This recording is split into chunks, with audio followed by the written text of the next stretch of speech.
Good morning. Good morning. Oh, see.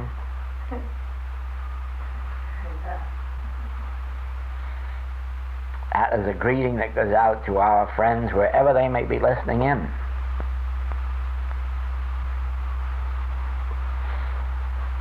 It's one of the beautiful parts of this work.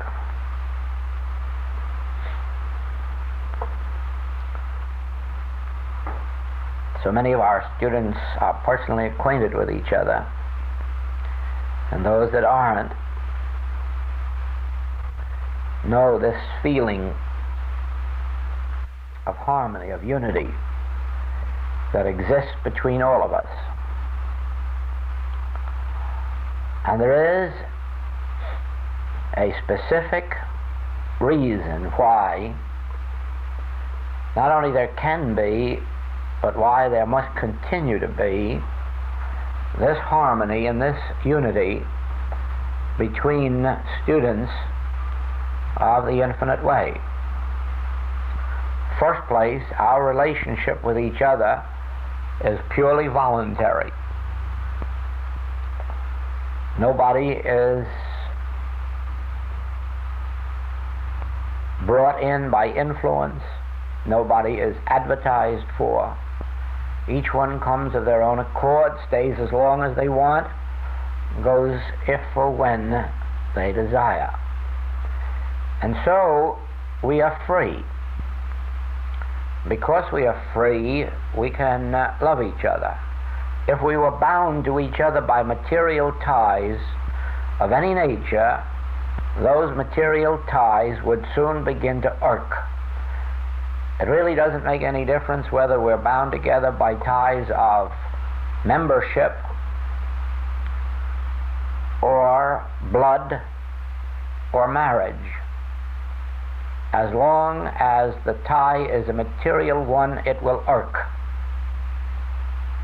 The only time that blood relationships and marital relationships do not irk is when the love behind them is so pure and so devoid of material considerations that the relationships do not get in the way.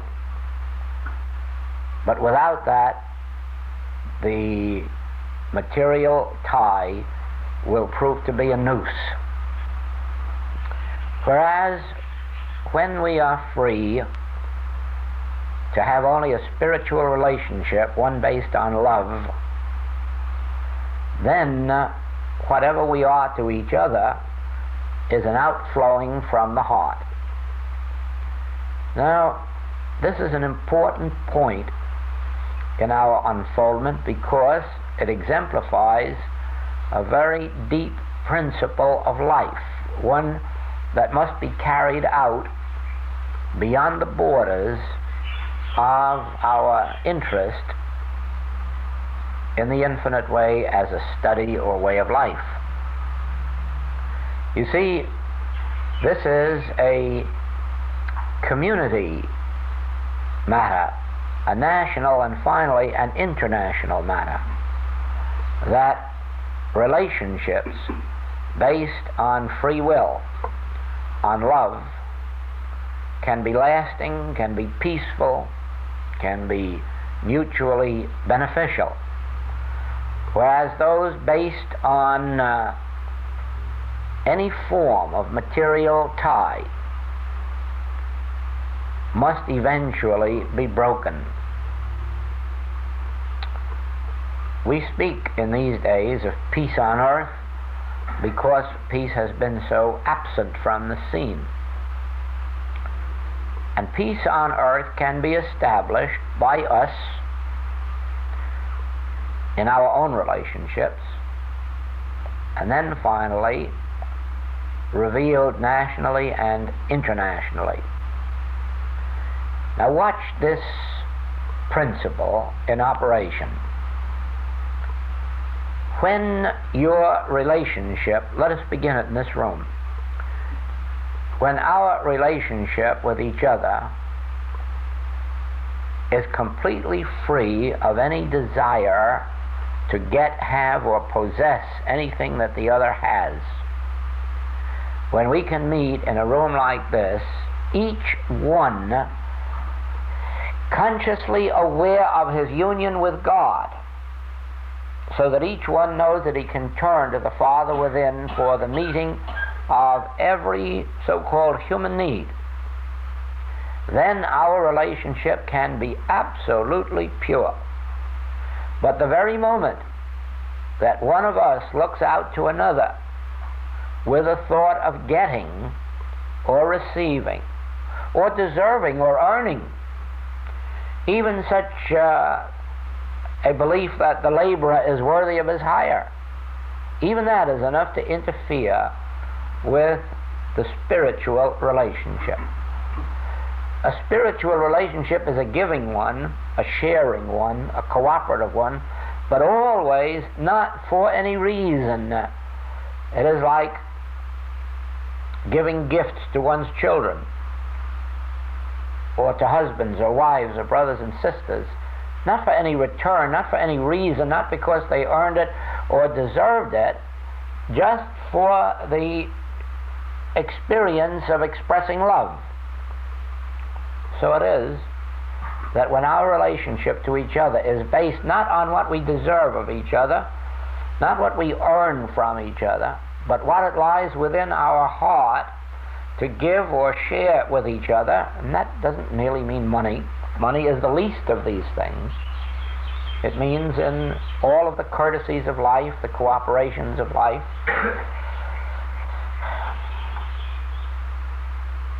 forgiveness, understanding, mutuality, helpfulness, and so forth. Then and then only can a relationship like this be perpetuated. But now, as we go out into our family lives, the same situation develops. The very moment we do anything in our family lives, because it's either a legal obligation or a moral obligation, in that moment the material tie begins to irk.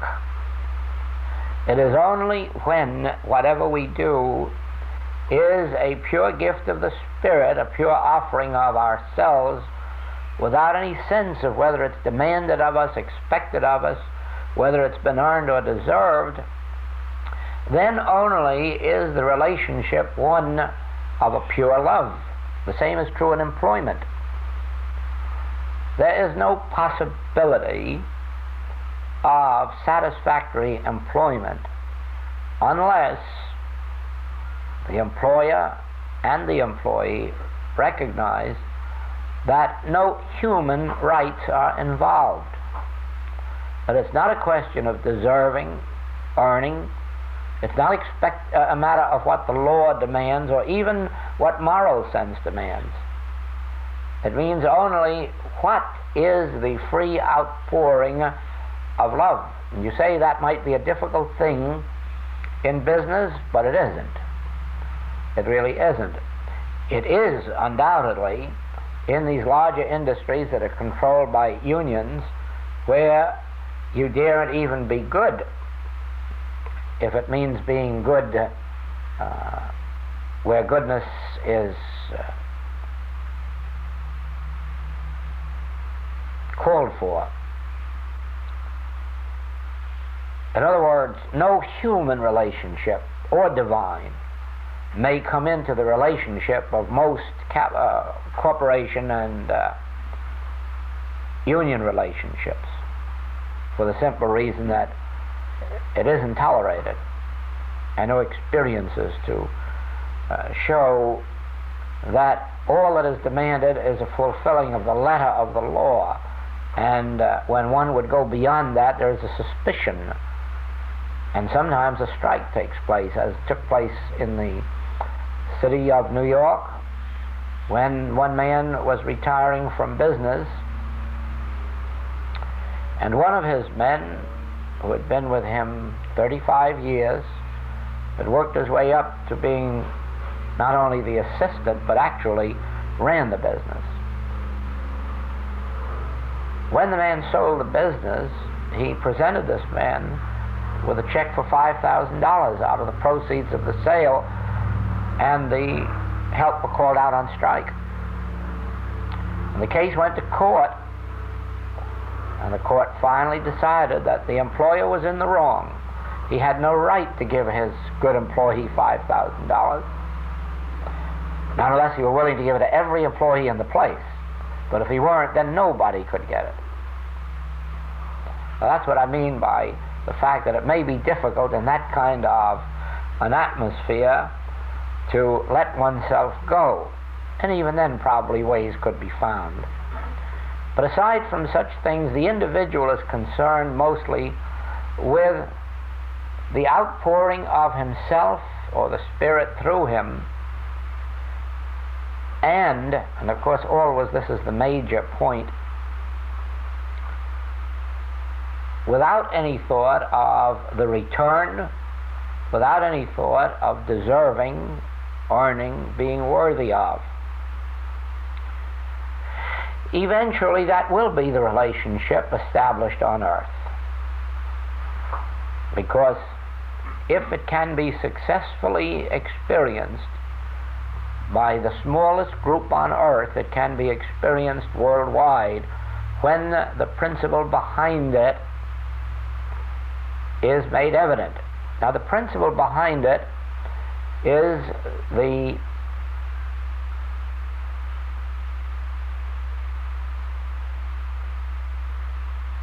basis, that's the word, it's the basis for our form of government. Our form of government is based on the integrity of the individual. And it is that makes this a possible relationship throughout the world, because it means that my conduct must not be based on your conduct, that it is not necessarily based on your conduct, and that your conduct need not influence mine, that I have to fulfill my own integrity regardless of what you do about yours. Now then, if I am concerned only with fulfilling my individual integrity, I have only one thing to be concerned with. And again, in this room, it is my relationship to you. If I maintain my relationship to you in accord with spiritual integrity, then I myself am fulfilling my own self and have nothing else to consider.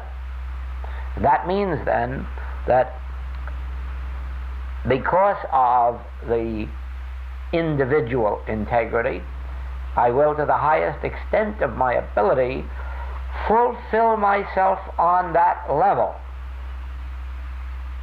All right.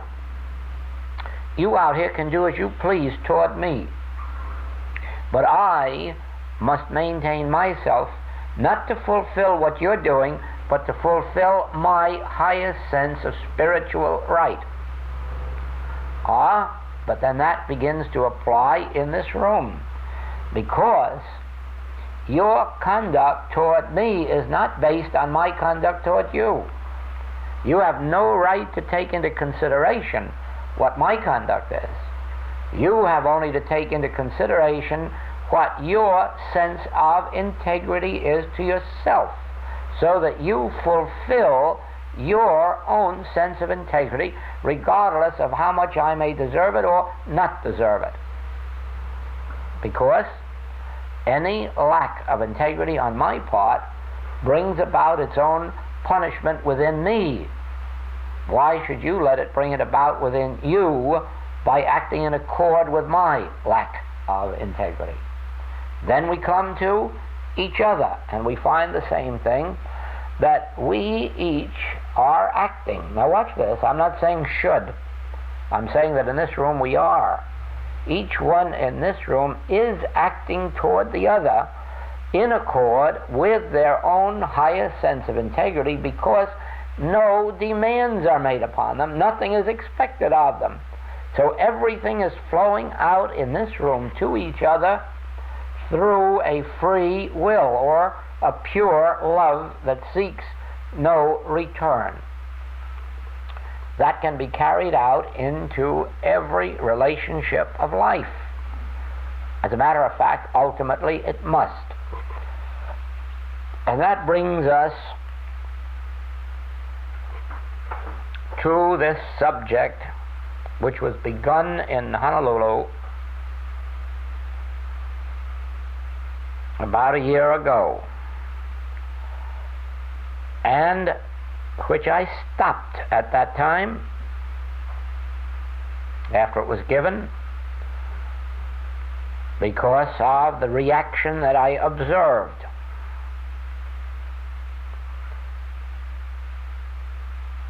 And I said then that I would not continue it until I had the solution of how to present it. And the solution, when it came, had nothing to do with how to present it, but to whom to present it. Because I found that the human world does not want it and cannot accept it, and so it must be given first to those of the more fully developed consciousness, and then gradually through them stepped down until it is possible for the world to accept it. And that subject is cosmic law. Now, there is no literature in the world on the subject of cosmic law. The reason is that those who have tried to present it have soon found that the way of wisdom was to keep quiet. The way of wisdom was to let the world hang itself rather than hang the one who tried to present it. Many of those who tried to present it were crucified. But that doesn't mean that it shouldn't be presented.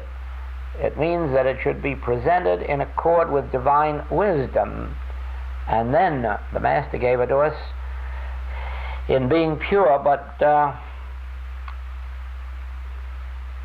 wise as the serpent. Yes, we have to be pure, but we must be wise as the serpent and careful in our unfoldment. Now, cosmic law is based on the secret of oneself. There is only one self. Self is spelt with a capital S. That self is God, the one being, the one life, the one mind, the one soul.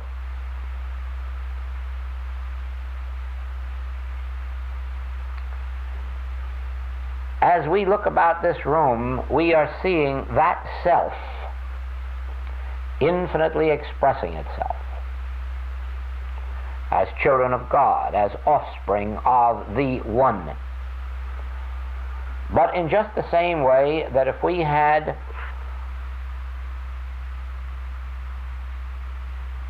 a bracket here with a dozen electric light bulbs, there would only be one electricity. And each bulb would be of the same, the power in it would be of the same nature and quality as its substance, electricity. Electricity would be the substance, law, and activity.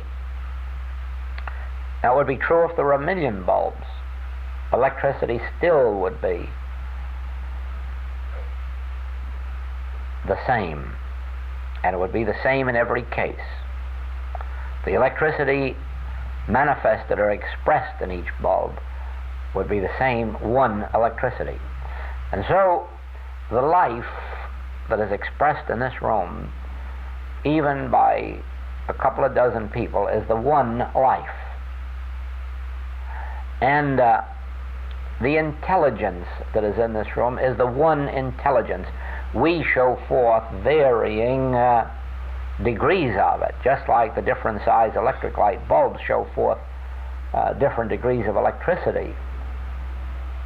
But it's one electricity, and there's only one life in this room. And that same life is in the flowers and in the animals, vegetables, minerals, there is only one life. There's only one mind, one intelligence. There's only one soul, one spirit. So there's only one selfhood. And so it is that anything that I do is done within that selfhood, even though apparently I do it to another or for another. The Master gave us this in the 25th chapter of Matthew. Inasmuch as ye have done it unto the least of these my brethren, ye have done it unto me. Why? Because this me, is the selfhood of every least of these brethren. The soul of every individual on earth is the soul of the Christ, the soul of God. And so whenever we do anything of a good nature to anyone, we are not doing it to them. We are doing it to ourself, since that self is my being as well as yours. And so I'm not doing it to you, I'm doing it to me, for you. But the same is true when something of an erroneous nature is done unto you. It isn't done unto you because there is no you separate and apart from me. Is there any God beside me, says Isaiah? I know not any. Oh, God is the only me. Me is the only God. God is the activity of my being. God is the soul of my being. Is there any other? I know not any. But that one is you. It is one.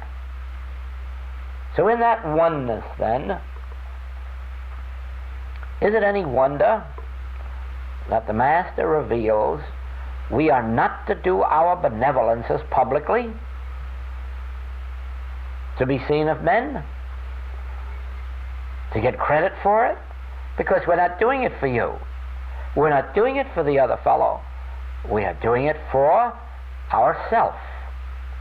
Why get credit then for doing something to the glory of our own self? Well, who prompts us to do our benevolences? What prompts us? But the spirit of love within us. And then should we as humans take credit?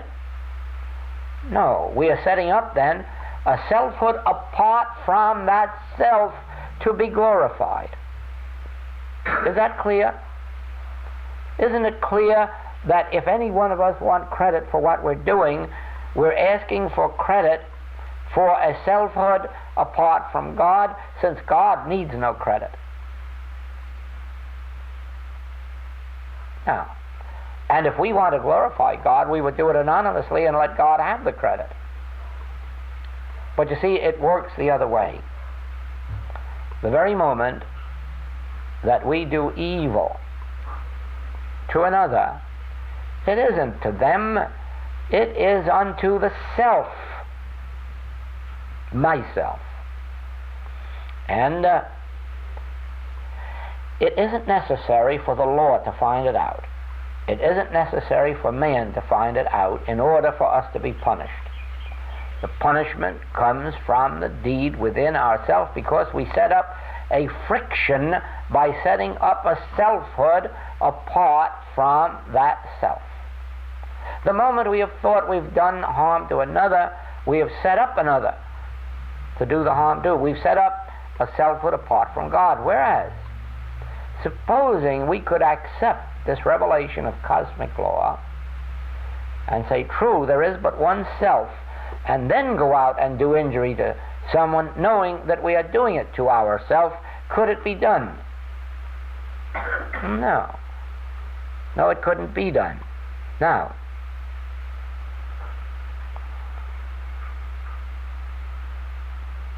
it is an important point for us Because at this stage of our unfoldment, we must understand why neither credit nor blame should attach itself to us or to another. The credit belongs to that impulse which brought forth the good deed. The discredit belongs to the ignorance of this fact, of this truth. It is only our ignorance of this truth that would permit us to do a misdeed. And so all responsibility is on this ignorance. Not that the punishment is any less because we did it ignorantly. The punishment is there and will be there, but it absolves us at least from indulging condemnation, either self-condemnation or condemnation of another.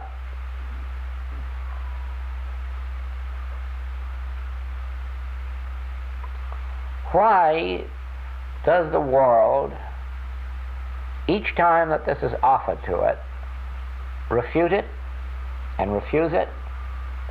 Because it takes from the world the one tatter that it wants to hug to itself, me, a selfhood of its own.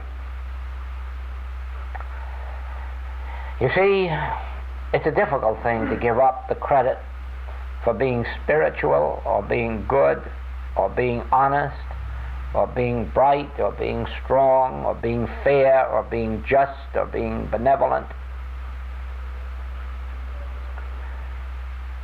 And then it takes the second tatter from us. How can we blame the other fellow for our failure if there is only one self? And you will find, if you stay in this type of work for many years, that almost everybody on the face of the globe is sure that their failure is due to somebody else. It's always somebody else's fault. It may even be the government's fault. But surely somebody else is to blame for this terrible plight in which we find ourselves. Certainly I'm not to blame for it. And yet, you see, this is what happens the moment you realize this. You have to make an adjustment within yourself and say, no one has ever injured me. No one ever has. No one ever had the power to. I did it myself. I may have done it ignorantly, not realizing what I was doing. But with this knowledge, I must know this. It was I who brought it about in my own experience and nobody else. Any blame that I place at the other fellow's feet is hiding away from the truth itself. I have created good in my life, and I have created evil in my life. I have benefited by the good, and I have suffered by the evil, but no one else has done anything unto me that I myself did not empower them to do. Now the question comes in what way is this true? Since very honestly and sincerely, most people cannot find anything in their lives that they've done to bring these things upon themselves. They cannot see where any fault is. And the reason is that the fault stems from a spiritual fault which the world knows nothing of because it is not included in the religious teachings of the world. In order to understand this properly, you must understand our spiritual interpretation of the 9th commandment. Thou shalt not bear false witness against thy neighbor. Now humanly, no, not humanly so much, yes, humanly, in the religious thought of the world, that means you should not gossip or spread slander about your neighbor. But as a matter of fact, that is the mildest form of bearing false witness that you can indulge. Bearing false witness means seeing your neighbor as a selfhood apart from God, since cosmic law reveals there is only one self. So every time you see an individual as a human being with qualities of their own, whether they're good qualities or bad qualities, you are bearing false witness against your neighbor, and you are bringing upon yourself all the evil in the world, because you say of this person today they are good, and then at some other time, for one reason or another, they become evil, and you were mistaken. And now you come to the belief that, oh, they are evil. Some future time they apologize or make amends, and now they are good. Well, you see, you are entertaining concepts of them. One time a bad concept, and one time a good concept, and another time a bad, and you are being punished not by them, but by your concept of them. You have the same thing in your search for God.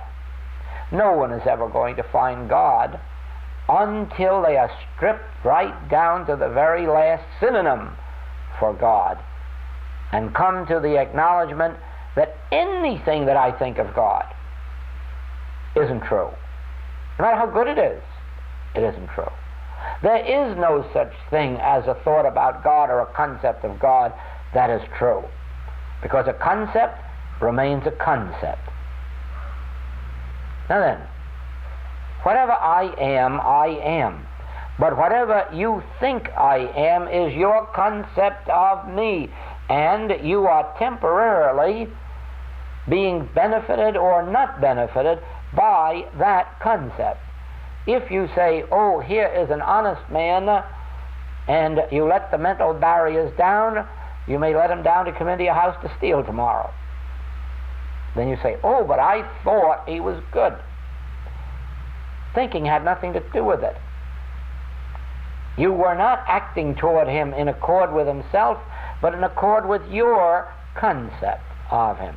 And so it was your concept that punished you. Now, we at this stage must acknowledge that God is neither good nor bad, because in either case we would be giving our impression of God, our view of God, our thought of God, without regard for what God actually is. How do we arrive at what God is? By first of all agreeing that nothing that we know about God is true. Nothing that we think of God is true. Not a thing. Nothing that we've read in a book about God is true. Because it all represents views of God. Even when John says God is love, you can't accept that for truth because you don't know what love is. At least you don't know what John thought love was. When the Master says God is Father, how can you accept that? Do you know what Jesus meant by the word Father? Of course you don't. So far as you are concerned, Father is a male parent, and if God isn't anything at all, you know he isn't that. If he were a male parent, he would need some help in his creation, and there'd have to be a female parent. Now you know better than that. God is neither male nor female, nor does God need any help in creation from someone else or some other sex. God is infinite being in and of itself. And so it is true to Jesus that God is Father, because the Father, or rather God, has revealed it within the consciousness of the Master, something that the Master apprehends as Father. John apprehends as love. Now, in the years of unfoldment, in my experience, one after another of these synonyms dropped away for the simple reason that there was no way for me to know what those who reveal them meant. And so I had to give up those terms, and when I came to the end of my road, I was left with the term infinite invisible. Why infinite invisible? Because infinite invisible doesn't mean anything that you or I can understand. Neither you nor I can grasp infinity. Neither you nor I can see the invisible. And so now I'm left at least with a term that denotes something that cannot be grasped by the finite mind. And I'd rather have God that than pin him down to a label of my manufacture. Now that doesn't mean that infinite invisible is the correct term for God. It only means that so far as I am concerned, it gives me a term that I cannot understand, and that satisfies me. Because if I could understand it, it would be within the range of human comprehension, and I don't want that kind of a God.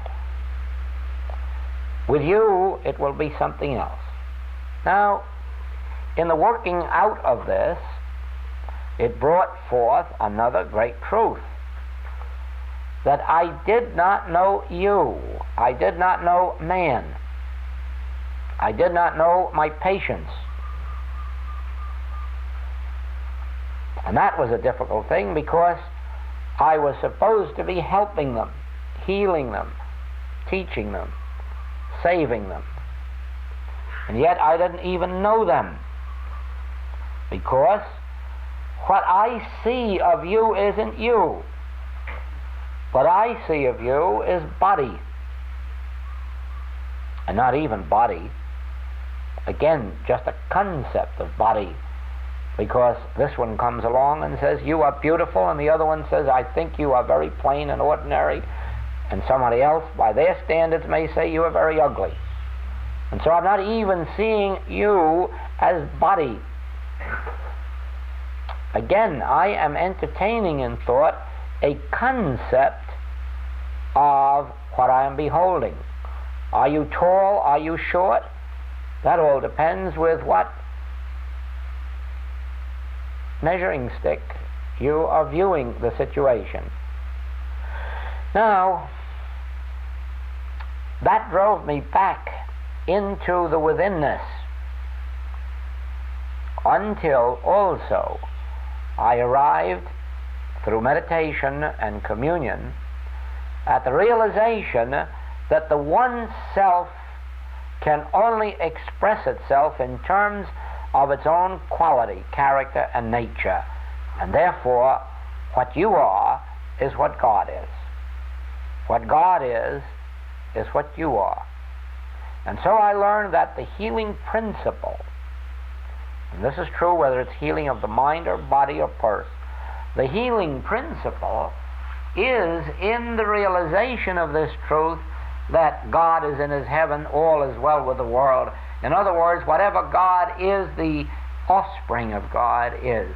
Whatever the infinity of God may be, constitutes the infinity of individual being. Whatever the integrity of God is, that constitutes the integrity of individual being. Can I see, hear, taste, touch, or smell God? No. Then neither can I see, hear, taste, touch, or smell you. Now we come to the wisdom. Now we come to the spiritual revelation. God isn't tangible to human sense, nor is man, the offspring of God. Man is as much a spirit, a soul, a mind as God, for these are one. There is but the infinite one. If that selfhood then constitutes my being, everything that touches my life does so because of some concept that I entertain about God appearing as me or God appearing as you. In that way, then, I am a law unto my own experience. In that way, then, I create the good in my life and I create the evil in my life, because the moment I deviate in my thought of you or conduct toward you, as if you were any other than the self, then am I bringing that retribution which comes from the entertaining of ignorance. Anything that we're ignorant of must ultimately bring us punishment. We must fall into error about anything of which we are ignorant. And so if we are ignorant of self, ultimately we must pay the penalty of that ignorance. So, number one, for me to believe there is a you, separate and apart from me, separate and apart from the one self, will tempt me to think something other of you than I really know about myself. Error number one. Error number two, unless I see that God constitutes individual being, I will ultimately be led through that ignorance to act in some way to you as if you were other than myself. Again, bringing a penalty upon my shoulders. If I ascribe to you any qualities, character, or characteristics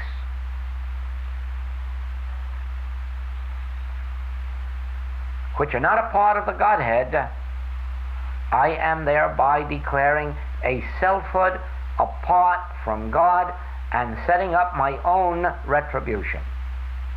Now do you see why I say that the world cannot accept this? Because it is hiding behind the fact that it wants all the credit for the good that it does, and it wants to blame the other fellow for all the evil that befalls him, and that is not easily given up. You will find that when you begin to put this into practice in your own experience, you won't find it easy either. And you are further along the spiritual path than those who might hear this for the first time and be shocked out of their skin, because they can quickly tell you of how the depression broke them and they've never recovered from it. But they're not able to tell you of how many also were broke by the depression and got over it beautifully. And they will tell you of those who were wrecked by accidents or sickness and didn't get over it and couldn't, but then we can tell them of those who were wrecked by sickness and accident and did get over it. By what? By the response within our own being. You have heard from me in class that the ultimate secret of healing work lies in the one word reaction. That is the ultimate secret. And it means this,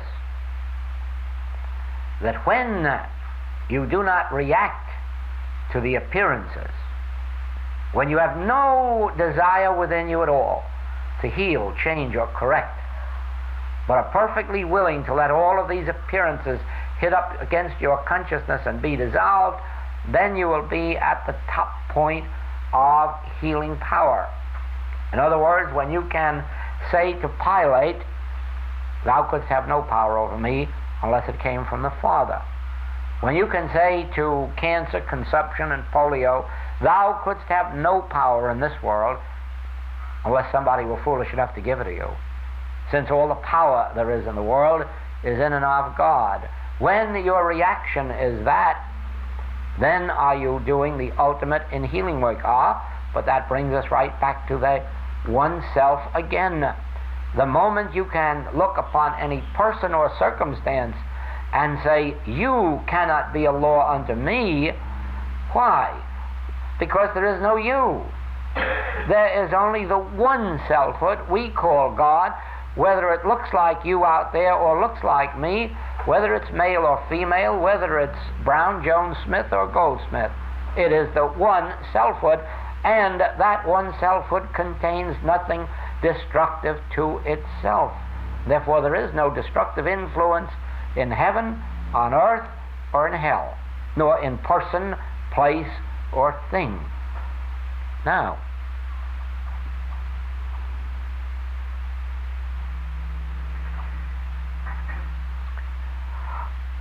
when it begins to dawn in your consciousness, well, you might study that 25th chapter of Matthew. I think it begins with verse 31. And perceive the nature of that unfoldment. I was in prison and ye comforted me, visited me. I was sick and ye comforted me. I was naked and ye clothed me. I was hungry and ye fed me. When, Lord, saw we thee and hungered and fed thee? When saw we thee naked and clothed thee? When saw we thee in prison? When saw we thee, Lord, in prison? When were you in prison, Jesus? Inasmuch as ye have done it unto the least of these my brethren, ye have done it unto me, because there is but this one me. And then you go down into that second part and see that I was sick and ye did not comfort me. I was in prison and ye did not visit me. I was an hungered and ye did not feed me. Oh, heavens, that couldn't have been. We've been sitting at your feet ever since we know you. Oh, no. Oh, no. Yes, you were sitting at the feet of Jesus, but what were you doing about Judas? Or John or James or Mary? Inasmuch as ye did it not unto the least one of these, my brethren, ye did it not unto me. Aha. There we have it. Now you begin to perceive that the good that has gone out from you has not been personal. It has been the activity of the Christ itself in action. And to set up any credit for yourself would be to set up a selfhood apart from that one. Then, as you think of, well, if nothing else, being impatient with someone or other for some reason or other, or critical or condemnatory, then you realize, well, that's what I've done. I set up a selfhood apart from God, and sometimes I called it good and sometimes I called it bad, and it was that very concept entertained in my thought that has been responsible for whatever of good or evil has taken place within me. Now you will find that it is not an easy matter to bring yourself into the fullness of thought and deed in accord with cosmic law, but then you'll also find that every tiniest violation of it will bring upon you a retribution. Cannot be avoided. You might at this moment say, I hear the question right out there, but shall we open our door to the thieves, or shall we open our door to the those who are acting unlike this selfhood? Oh no, it doesn't mean that at all. It doesn't mean that at all. Any more than we open our doors to the beasts of the field until such time as we have learned of this one selfhood so thoroughly that we can invite the lion to lie down with the lamb. Unless we are so sure of ourselves and of our understanding that God is individual being, we must not invite the lion to lie down with the lamb, because we may be doing a disservice to the lamb. And so it is that unless we are so certain of having attained the full Christ consciousness that we see only God, it isn't wise to open ourselves to the experience of those people who have not yet realized their true identity. And if you want a measuring stick as to whether or not you have achieved that, you might use the Master Christ Jesus, who at no time in his earthly experience attained that height. He at all times barred those who were not of his household. He at all times, he invited them to sit out there at the foot of the mountain perhaps, or by the seaside, and listen to him. but he didn't invite them into his household. On the contrary, as he walked up and down the Holy Lands, we find no record of his going out of his way to heal anybody unless they approached him and made themselves of his household. Oh no, he did not come to the scribes and the Pharisees. He did not go to the Roman soldiers to carry his message. Oh no, he didn't do that. He carried his message where there was some degree of receptivity to the spiritual impulse. Now, in the same way, there are all states and stages of consciousness. The Master describes them as fertile soil, barren soil, rocky soil. And he is very clear that your seeds of truth will not get very far with rocky soil. And with barren soil, it may possibly bear a little fruit for a while, but the very first wind that comes, or heat, or cold, will destroy it. And so it is that he recommends that you confine your sowing to spiritual soil, fertile soil. So it is with us. There is a world outside clamoring for what it calls peace, safety, security, harmony, but it really doesn't want it. There are thousands who come to us who do not want what we have. Not any more than the world does. The world wants, well, it wants to eat its pie and have it too. The world wants peace at somebody else's expense. It wants prosperity regardless of whose expense. It doesn't want peace, prosperity, harmony through God, because then it would want it through a universal good. Oh, no, no, no, no. When it thinks in terms of its crops, it isn't thinking in terms of the nations who haven't any crops, but of how to manipulate it most profitably. And so it is when we're dealing with these other things. Now, our work must be freely given where there is the evidence that it is seeking the true peace, the true harmony. When someone calls upon me for help in this union corporation work, the very first question that is asked is, are you actually seeking a solution satisfactory to yourself, or are you sure that you will accept a solution mutually satisfactory to the other side? And in every case where I have been called upon, it was only by those few who said, certainly, you don't think that I expect you can go to God and get a selfish gain. And that is why in each case we have had a good result. They were not seeking merely a contract in accord with their own sense. They were seeking a contract that had mutual good. Well, of course, that is probably why there aren't more unions or corporations seeking this kind of help, because that isn't the kind of help they are seeking. Certainly, we know that the sick are crying out, heal us. What do they mean by that? Heal the body. Don't touch us. Don't make us give up. Oh, no, no, no. Don't do anything to disturb our baseball games and football games and television shows and whatnot. No, no, no. Don't touch any of that. Just heal the body. Take away the pain.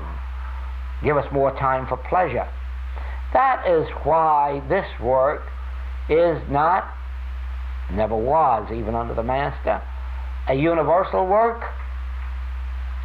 Everybody wants the fruit of the Spirit as long as they can have it without the Spirit. Now, it won't work with our work. We can't go into hospitals and just empty them out. We can't go into prisons and empty them out. Why? Because the people there are of a state of consciousness that brought them there. And in most cases, they don't want that state of consciousness touched or changed. But when we do go into a hospital, or when we do go into a prison, we always meet those few who are ready to have even what the world considers their nature changed. Those are the few who are receptive and responsive to this work. In no case has it ever been found possible to go out and heal masses. Multitudes, yes, but not masses. Because if we should have a meeting with 200 or 300 or 400 people gathered together, and 20 or 30 of them should have a healing, that would be the healing of multitudes. But if we could heal all of them, that would be the healing of the masses. And it hasn't ever happened, not even in the Master's day. It never will happen that the masses as such are healed, because healing means the giving up of the state of consciousness that caused the discord. There is no healing out here of the body. Medically, yes. Medically, yes. You might take one poison to remove another poison. You might cut away a piece of dead meat. Certainly, medically, there might be healing, curing, but spiritually, there never has been a metaphysical healer who could heal a body. Never has been, never will be. Metaphysical and spiritual healing involves a change of consciousness. Now, at first, that change of consciousness is within the healer. And the enlightened state of the practitioner's consciousness makes a temporary change in the consciousness of the patient. But from there on, the Master says, I forgive thee, but go and sin no more, lest a worse thing come upon you. In other words, you have achieved freedom through my state of consciousness, but now don't go back to that same state of consciousness that produced this discord, because it has even worse troubles in store for you if you do. So it is, our work actually is the transformation of consciousness. And that begins on the intellectual plane, but goes from there into the mystical. In beginning at the intellectual plane, it says this: 9/10 of all your discords and inharmonies stem from spiritual ignorance. It comes from the fact that you believe you have a life of your own, a mind of your own, a being of your own, a body of your own, whereas there is but one self, and that one is God.